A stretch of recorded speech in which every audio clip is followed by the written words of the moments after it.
Film ഗാരേജിന്റെ ഇന്നത്തെ cinema വാർത്തകളിലേക്ക് ഇവർക്കും സ്വാഗതം. മണിരത്നത്തിന്റെ സംവിധാനത്തിൽ കമലഹാസൻ, ദുൽഖർ സൽമാൻ, ജയം രവി, ത്രിഷ തുടങ്ങി വലിയ താരനിരയോടെ ചിത്രീകരണം ആരംഭിക്കാനായിട്ടിരിക്കുന്ന സിനിമയാണല്ലോ തഗ് ലൈഫ്. ഈ വർഷം ഷൂട്ടിംഗ് ആരംഭിക്കുന്ന സിനിമയുടെ ചിത്രീകരണം ഈ ജനുവരി മാസം അവസാനത്തോടെ തന്നെ ആരംഭിച്ചേക്കുമെന്നാണ് ഇപ്പോൾ പുറത്തു വന്നിരിക്കുന്ന റിപ്പോർട്ട്. തമിഴിലെ അടുത്ത ബിഗ് ബഡ്ജറ്റ് സിനിമ 2025 തിയേറ്ററുകളിലേക്ക് എത്തും. തമിഴിലെ മറ്റൊരു period drama big budget pan world സിനിമയാണല്ലോ കങ്കുവ. സൂര്യ നായകനെ എത്തുന്ന ഏകദേശം 200-ലധികം ദിവസങ്ങൾ ചിത്രീകരിക്കപ്പെട്ട കങ്കുവ എന്ന സിനിമയിൽ ഇനി സൂര്യയ്ക്ക് ഒരു ദിവസത്തെ ഷൂട്ടിംഗ് മാത്രമേ ബാക്കിയുള്ളൂ. കങ്കുവ എന്ന സിനിമയുടെ പൊങ്കൽ പ്രമാണിച്ച് ഒരു റിലീസ് തീയതി പ്രഖ്യാപനമാണ് അടുത്ത അപ്ഡേറ്റ് ആയിട്ട് നാം പ്രതീക്ഷിക്കുന്നത്. പൊങ്കൽ പ്രമാണിച്ച് സൂര്യയുടെ കങ്കുവ അപ്ഡേറ്റ് മാത്രമല്ല, സൂര്യ 43 അപ്ഡേറ്റ് പുറത്തു വന്നേക്കുമെന്ന് റിപ്പോർട്ടുകളുണ്ട്. ചിത്രത്തിന്റെ മുഴുവനുള്ള ടൈറ്റിൽ പ്രഖ്യാപനം പൊങ്കലിനുണ്ടായേക്കും. അതിനുശേഷം ഈ ജനുവരി മാസം തന്നെ മധുരയിൽ സിനിമയുടെ ചിത്രീകരണം ആരംഭിക്കുന്നതാണ്. ദുൽഖറിന്റെ കിങ് ഓഫ് കൊത്ത, രജനികാന്തിന്റെ ജയിലർ ഉൾപ്പെടെ നിരവധി സിനിമകൾ ക്രിസ്മസ് നാളുകളിൽ ഏഷ്യനെറ്റിലും മറ്റ് ചാനലുകളിലും ഒക്കെ ആയിട്ട് സംപ്രേഷണം ചെയ്തിരുന്നല്ലോ.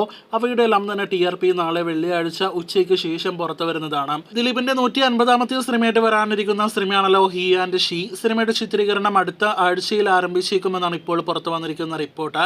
ഒഫീഷ്യൽ പ്രഖ്യാപനം ഉടൻ ഉണ്ടാകുന്നതാണ്. കഴിഞ്ഞ ദിവസം ഒരു മലയാളം സിനിമയുടെ പൂജ നടന്നിരിക്കുകയാണ്. വിനയ് ഗോവിന്ദിന്റെ സംവിധാനത്തിൽ ഉണ്ണി മുകുന്ദൻ നായകനെ എത്തുന്ന നിഖില വിമൽ നായികാവേഷത്തിലെത്തുന്ന സിനിമയുടെ പേര് ഗെറ്റ് സെറ്റ് ബേബി എന്നാണ്. ഈ വർഷം അവസാനത്തോടെ ചിത്രം തിയേറ്ററുകളിലേക്ക് എത്തുന്നതാണ്. അടുത്തയാഴ്ച പൊങ്കൽ പ്രമാണിച്ച് തിയേറ്ററുകളിലേക്ക് എത്തുകയാണല്ലോ ശിവകാർത്തികേയന്റെ അടുത്ത വമ്പൻ തമിഴ് സിനിമയായ അയലാൻ. ചിത്രത്തിന്റെ ട്രെയിലർ നാളെ ജനുവരി 5 പുറത്തുവരും. ഒരു science fiction comedy family entertainer വിഭാഗത്തിൽപ്പെടുന്ന സിനിമയുടെ ട്രെയിലർ നാളെ വൈകിട്ട് 6 മണിക്ക് ശേഷമായിരിക്കും യൂട്യൂബിലൂടെ പുറത്തുവരിക. ചിത്രം സെൻസർ ചെയ്യപ്പെട്ടിരിക്കുകയാണ്. യു സർട്ടിഫിക്കറ്റ് ആണ് സിനിമയ്ക്ക് ലഭ്യമായിരിക്കുന്നത്. ഗുണ്ടൂർ കാരം അടുത്തയാഴ്ച പൊങ്കൽ സംക്രാന്തി പ്രമാണിച്ച് തിയേറ്ററുകളിലേക്ക് എത്തുന്ന മഹേഷ് ബാബുവിന്റെ ഏറ്റവും പുതിയ തെലുഗു സിനിമയാണ്. ചിത്രത്തിന്റെ ട്രെയിലറും മറ്റന്നാൾ പുറത്തുവരികയാണ്. ഈ ജനുവരി 6 സിനിമയുടെ പ്രീ റിലീസ് ഇവന്റ് ഹൈദരാബാദിൽ വെച്ച് നടക്കും. അന്നേ ദിവസം അവിടെ വെച്ച് സിനിമയുടെ ട്രെയിലർ ലോഞ്ചും നടക്കുമെന്നാണ് റിപ്പോർട്ട്. ജനുവരി 12 അടുത്തയാഴ്ചയാണ് സിനിമ തിയേറ്ററുകളിലേക്ക് എത്തുന്നത്. ജനുവരിയിലെ ആദ്യ ആഴ്ച, അതായത് നാളെ ജനുവരി 5 2 പ്രധാനപ്പെട്ട മലയാളം സിനിമകൾ തിയേറ്ററുകളിലേക്ക് എത്തുന്നു. അതിലൊന്ന് ആട്ടം എന്ന സിനിമയാണ്. വിനയ് ഫോർട്ട് നായകനെ എത്തിയ സിനിമയ്ക്ക് നേരത്തെ IFFKയിലും മറ്റും മികച്ച അഭിപ്രായങ്ങൾ ലഭ്യമായി എന്ന് അറിയാനായിട്ട് കഴിയുന്നു. രണ്ടാമത്തെ സിനിമ രാസ്ത എന്ന സിനിമയാണ്.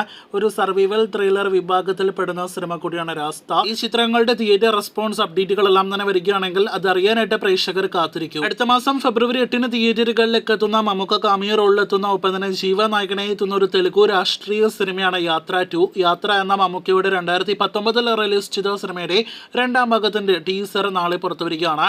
നാളെ ജനുവരി 5 രാവിലെ 11 മണിക്കാണ് യാത്ര 2 ടീസർ പുറത്തുവരിക. കാത്തിരിക്കാം ആ ടീസർ കാണുവാനായിട്ട്. കൂടുതൽ സിനിമാ വാർത്തകൾ കേട്ട് പ്രേക്ഷകർ കാത്തിരിക്കൂ.